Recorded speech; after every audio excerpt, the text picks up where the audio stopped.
Governor Phil Scott gives a panel tasked with redrawing school district lines a failing grade. The school redistricting task force was appointed to find a way to consolidate school districts, which is a key part of the plan to rein in school spending. The task force considered a variety of maps with as few as 5 large districts, but this week ended up passing a plan keeping all 119 of Vermont's existing school districts intact, instead suggesting that districts get incentives to voluntarily band together to save money on certain services. But the governor says that isn't good enough. Today he scolded task force members for failing to draw the new maps. It would appear that those who didn't fulfill their obligation are okay with the ever-increasing property taxes, the cost of education, and they don't want to see change, or at least not immediately. Scott says for education funding reform to happen, it has to start with consolidated districts. That will allow, he says, for the closure of small schools and increases in staff to student ratios, saving taxpayer money.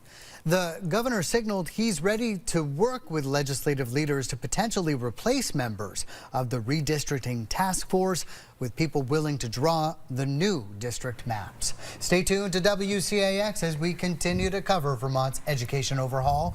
We'll keep you updated on the air, online, and on our free mobile app. Well, there's no place like home. That's what families are telling us tonight after moving into a new shelter in Brattleboro. Adam Sullivan tells us how the new housing is also a step towards a permanent solution.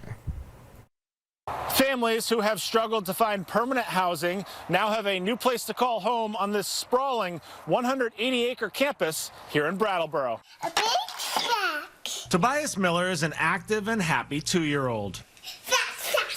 Catch him if you can. But the little boy's family has not exactly had an easy path. I personally have been sleeping in a homeless shelter.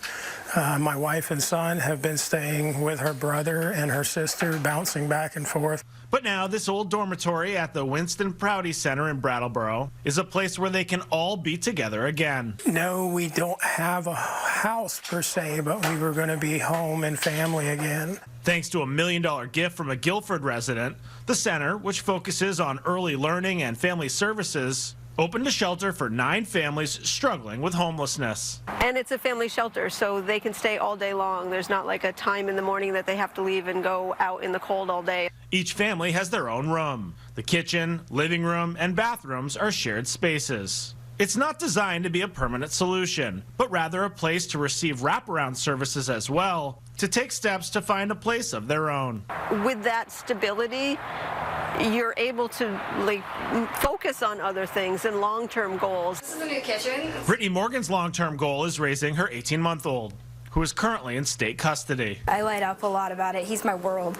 Her stay at the shelter is also a trial run of sorts to prove she has what it takes to be a good parent. In August, I became homeless on the streets. Then I got dropped off at a park with my son at 10 o'clock at night. The 25-year-old has been housing insecure her entire life and wants better for her child. Living out of cars, then get a trailer, then get an apartment, then back to the car or a bench and stuff like that. The shelter is part of the center's long-term campus redevelopment plan that will eventually include around 300 units.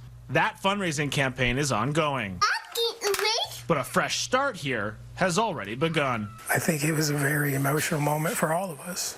There is already a waiting list for families who want to move in. Your family can get on that list by calling the Winston Prouty Center. Reporting from Brattleboro, Adam Sullivan, Channel 3 News.